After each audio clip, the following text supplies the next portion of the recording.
It's been a couple years since my last YouTube video, and the main reason is because I wasn't really happy with anything that I was writing. I've written and rewritten this script diving into color theory and building your own palette of watercolors several times over the past several years, and each time I came to the same conclusion: that it was too much of a boring info dump, something that would turn off newbies and not be interesting at all to people that weren't invested. As more and more time passed, I realized I needed to do something different. Anyways, this is what I finally ended up with. Hope you like it. Hey, do you like colors? I like colors. What about paint? Do you like paint? I fucking do. What about wheels? Okay, for real this time. Let's start at the beginning. Black and white. Each one can be every color or no color. Mixing physical paint follows what's called subtractive mixing as opposed to additive mixing. White light contains every color, and when that light hits an object, some of those colors are subtracted by the object, absorbing them, while the rest reflect off. These reflected light rays combine in our eyes to form the color of the object.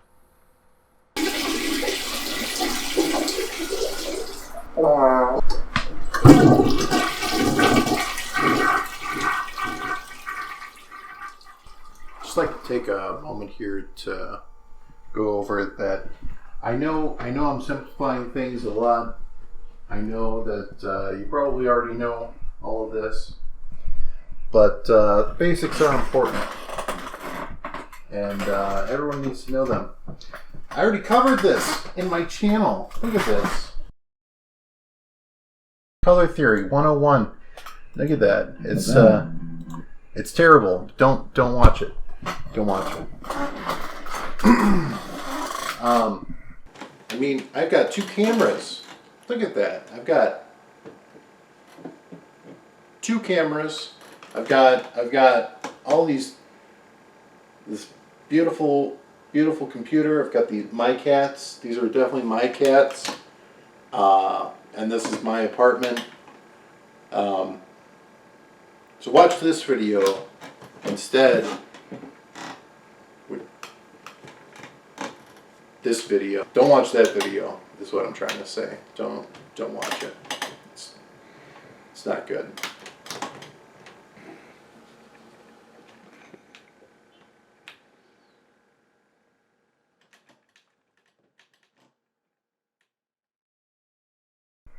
Yeah, basics are important. More complicated things are important too, but you don't need to know the reflectance curves of PB29 and PV19 to know that ultramarine blue and quinacridone rose make a purple that doesn't look like dog shit. Alright, back to subtractive color mixing. So we've established that the color of light reflected by an object is that object's color. Now say you had a bunch of these objects all scattered around. Now imagine a second set of objects that are a different color scattered with that first set. Now imagine that you can't distinctly see each object by itself. Maybe you are too far away. Maybe the objects are very small. Maybe you just slammed your finger and your eyes are watering. Congratulations! You just made a new color with subtractive color mixing. Let's take a step back and look at this from a slightly different angle. Light, like many things, is on a spectrum. Because of this, there is an infinite number of points on that spectrum, and not a series of distinct steps. The light waves reflected from one object intermingle with the light waves reflected from another to form a new color. You might say they're being added.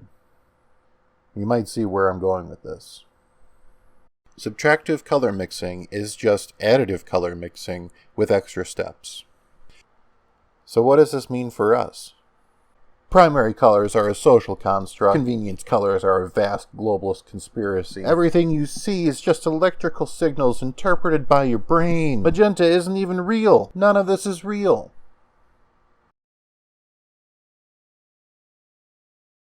Thanks for watching. This video is part 1 in a series of videos I'm working on that look at color theory. If you want to have a deep dive into the topics I touched on here, I highly suggest going to handprint.com. The site's owner, Bruce McAvoy, has compiled a ton of information, including his own research, In fact, the reflectance curves used in this video come directly from that site. That's all I have for today. Take care.